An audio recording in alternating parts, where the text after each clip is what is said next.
You're listening to the smartest guys in marketing, the best show on the planet for client businesses to learn about traffic, funnels, sales, conversions, and marketing coolness. Chris and Taylor are the founders of Traffic and Funnels, a digital marketing consultancy helping you get paid clients from cold traffic daily. Now, here are your hosts, Chris and Taylor. Welcome to the Smartest Guys in Marketing podcast, here with your handsome hosts, your dashing, amazing, smartest guys in marketing hosts, Chris Evans and Taylor Welch. So excited that you're here. And we've got a doozy for you today. I don't know if you're ready to handle what we've got for you today. It's going to be awesome. Big announcement first, though. Wherever you're watching in the world at large, Nashville just made the top 10 list for entrepreneurs. I read it online. Everything online is true. So if you're looking for a new city, Nashville might be the place. Why aren't you saying anything? No, I was to say, like, it's just amazing, like, how fast the drug industry is growing there, and how many people. Okay, it has nothing to do with drugs, okay, bro? It has everything to do with traffic and funnels. The entrepreneurial opportunity is just fantastic. You can get traffic in a meth lab. Traffic and funnels is just helping the city so much that entrepreneurs can now move here and have hope and a future and a dream. It's true. It's very true. Didn't someone stop you at church the other day and they were like, "Are you Chris Evans? Don't you Someone from out of town." Yeah, I was at church. Someone from out of town stopped me and he's like, "Hey, Chris Evans, right?" It's like, "Yeah." It's like, "Oh man, I listened to the Smartest Guys in Marketing podcast. I'm in the group." It's like, It's pretty cool. So Really nice good. guy. So today we're talking about how to use risk to grow your business faster. And we talk about risk, I think, quite a bit because it's something that we have used as a catalyst to, at certain points, kind of spur things forward faster. But I'll tell you a story real fast about how this kind of came up. I've got a lot of friends that, they're amazing people, and I have nothing against them, and I'm still friends with a lot of them. But they've seen our meteoric rise, and they've seen me and Chris do the things that we've done. And it's almost like they look at it with a little bit of awe and wonder. And they're like, "Oh, well, these guys are just special." And then you look at how they spend their money, and you look at how they spend their time, and they're terrified of things not working out. And I'm talking about like one or two people in particular who, it's just like they keep working the same job because they're afraid that if they go out on their own, then it's not going to work out. Or they are spending money on things that really don't make sense. It's amazing to me how people attach zero risk into buying a new car when they don't need one, and 100% risk into getting a mentor. This is fascinating to me. You know, how people will go out and buy $1,000 iPhone when they have a perfectly good iPhone. There's no risk there. That's not risky at all. But spending $1,000 on a course, big risk. That's the reason that you're still where you're at. That's the reason you don't have. Anyways, we can go off on a tangent. But risk is an asset. It's a tool. It's something that you have to use. If you don't risk anything, you're probably not growing. And the quote from Warren Buffett that kind of started us. As we like to call him, Uncle Warren. Uncle Warren, thank you for the call the other day. It's a pleasure to be able to loan you money when you need it. In time. I'm a big donor. Anyways, he said, risk comes from not knowing what you're doing. It doesn't come from the markets. It doesn't come from the economy. It comes from not knowing what you're doing and not understanding how to use risk as an asset. So we're going to talk about four key mental shifts to be able to use risk to grow your business faster. And this is coming from people. We didn't study this. We're freaking doing it. There are two types of learning. You can either read a bunch of books and interview a bunch of authors, or you can go out with your own money and your own time, and you can go into the school of hard knocks with experience. That's what these 4 points are coming from. Dude, that's really good. Risk comes from not knowing what you're doing. Just want to soak that in a little bit. Hey, if you haven't listened to the last podcast we did about success rehearsals, go listen to that because it's going to tie in with this a little bit. Yeah. And I think there's two parts of this before we jump into the 4 keys. Risk comes from not knowing what you're doing. I think that has to do with rehearsing what we talked about in the last podcast, but also having the right people in your life to help you. The people who have already walked the course, who've already paved the way. It blows my mind. It's absolutely astonishing the amount of people who think that they're going to get to the top of the mountain by blazing their own trail, and they've got like massive backpack filled with weights and supplies and stuff.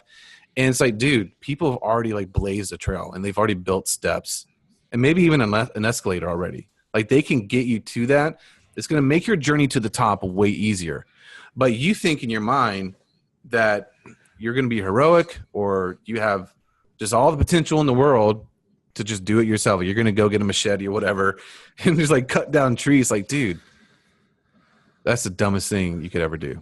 Anyways. Yeah, and you're not even going to enjoy it. That's the thing. Like if you're hiking through the mountains and by the time you get to the top, you got one broken leg and a stent on your elbow that you broke, and it's like you're not even enjoying the process anymore. That's the thing. Like there's like speed, that's obviously a factor, but there's also, I think, just like being able to enjoy it once you get there.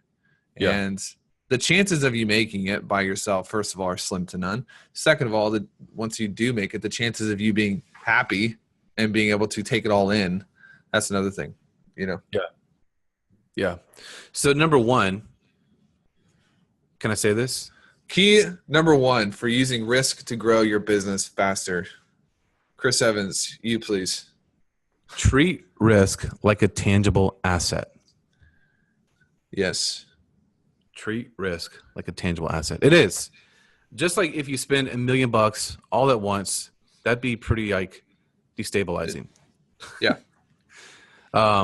If you use all your risk at once, that's unwise. Like that would be stupid.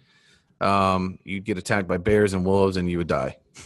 Right. Yeah, well, I think the biggest thing is people think that risk is this mental, like ethereal kind of thing. It's like, no. If you're never risking anything in your life, then you are probably, for all intents and purposes, not making any sort of impact at all, because doing anything worthwhile is going to be risky. But being able to actually take risk out of your head as an idea and put it on paper and look at it and see where you're risking things, not having too many risky ventures going on at once. Like there's wisdom to this in that, like if you have $1,000 and you don't spend it, then all of a sudden when someone comes along and you've got $1,000 investment opportunity, you're going to feel better about spending it. Why? Because you track it. It's tangible. You can touch it. It's not mental. It's the same with risk. If you've lived the past 5 years risking nothing, then you need to get out there and actually put some risk into the market, into the world, in the hopes that it'll pay off. Yeah. Yeah, and that gets you familiar with risk too. Mm-hmm. Yep, 100%. You want to hit number 2? Yeah, anything else out of that? No. All right, number 2, be sequential. Be sequential. Number 1, risk is a tangible asset. Number 2, be sequential. It's amazing how I think we talked to somebody, this was like 8 months ago. I just remember this guy's name because he's come in and he's killed it, and he's an upper echelon, and he's literally like, he quit his job. He had 2 jobs. He quit both of them. He runs a bunch of marketing for chiropractors. And I was like, dude, I'm telling you, like, we can get you over the finish line, and if not, we'll just give you your money back. Like, I'm just taking all the risk out of the game for you. Cause it's like, he's so there. I don't know if you may not know who I'm talking about yet, but you'll know in just a sec. And he was like, oh man, but taxes are coming up. I just got to make sure that I have enough money in the bank.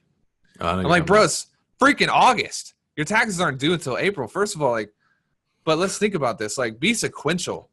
Like right now, your biggest need isn't taxes. It's that you are working 80 hours a week at a job, 2 jobs that you hate. Your family needs you. You have a skill. You're not making any money from the skill. Let's be real about the sequence, taking care of the most important things first.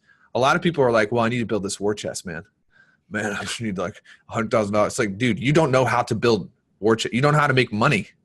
Yeah. That's not your most important thing right now. Like your most important thing right now is not to hoard gasoline. You don't have a car.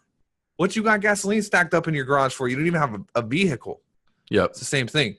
And so this guy came through. Now he's got that ability to generate income, generate clients whenever he needs them. He's doing like 40, 50 grand every single month. You think he's worried about taxes right now? No, because he was sequential and he utilized his risk for the most important things first.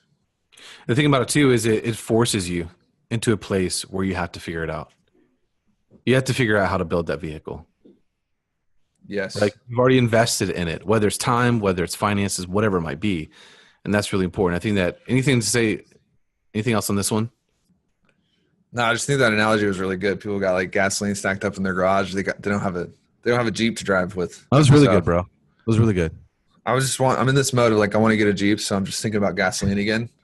And, cause we're Tesla all the way. We got 2 Teslas. I don't use gasoline.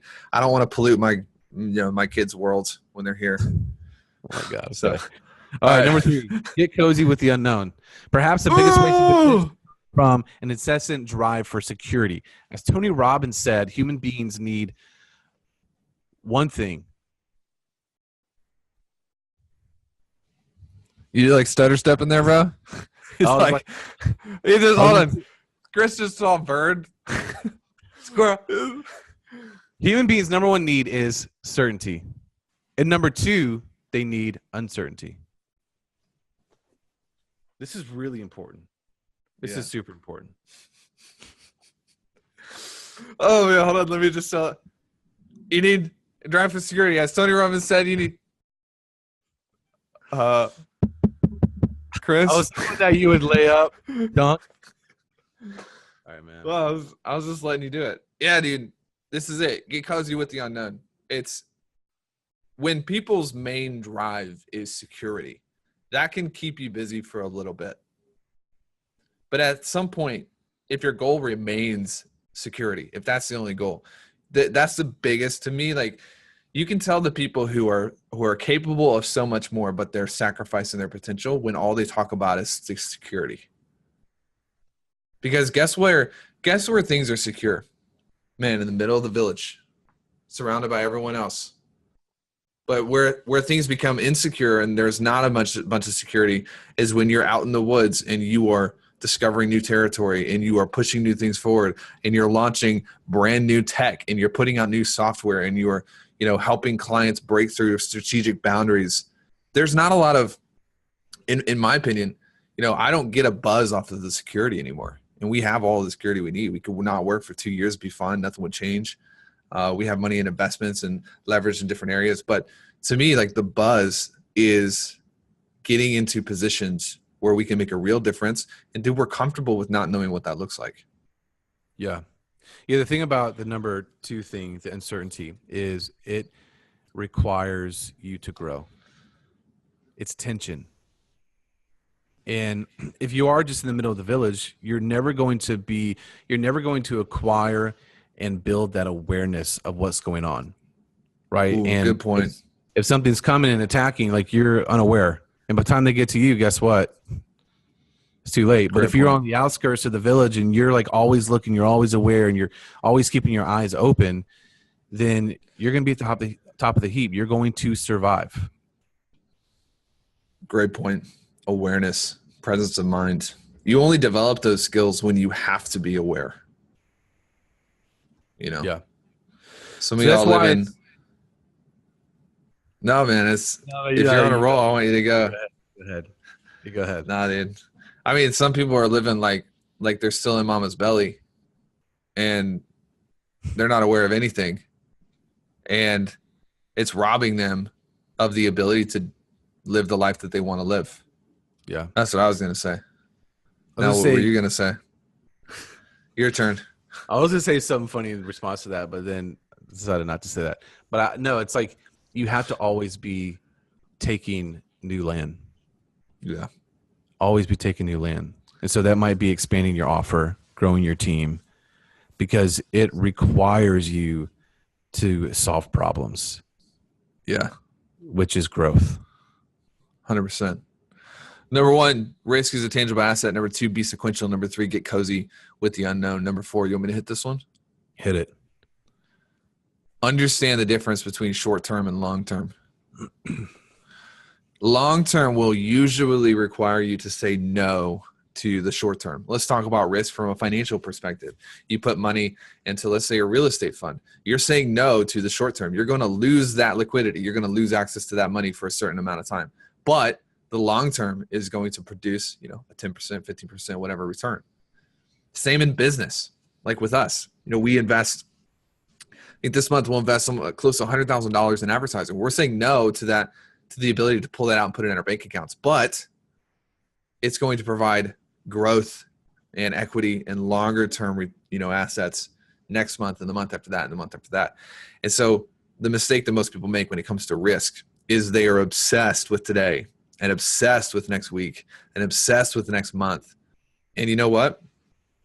They're not thinking about next year. They're not thinking about 4 years from now. And so what happens is they put all their eggs into today, into next week. And then when next year gets here, what do they have? Nothing. They're in the same spot. If you find yourself constantly stuck in the same place, if 2018 right now, you feel like, man, I'm kind of in the same spot that I was 2017. And 2017, I was in the same spot I was in 16. And you find yourself going through this pattern, you are probably way too short term and not enough long term. Yeah. It's good, dude. I just don't have anything else to add. That's all I got. Well, I guess this is the end. Trafficandfunnels.com/gift. GIFT. A lot of you, I know you've typed it into your chat, GYFT, but it's GIFT. It's probably why it didn't work for you. Just blazing the trail for you. Oh, man. Funny story. We make mistakes like that all the time. Like when we first launched the memos, remember people kept buying over and over and they're like, it won't take my card. It's like, oh, I didn't have it hooked up in Infusionsoft. Well, we just came through the holidays and we had our webinar platform set up. Like we had to go in and make this set up to where it turned all of the webinars off for the holidays. And we're like, what the crap? Why are people not registering? And it's like, well, Webinar Jam, we have it turned off for the holidays. It took us like 4 days to figure that out. Hashtag Smart Guys in Marketing. That's right. All right. All right. See you guys. Yeah. Bye.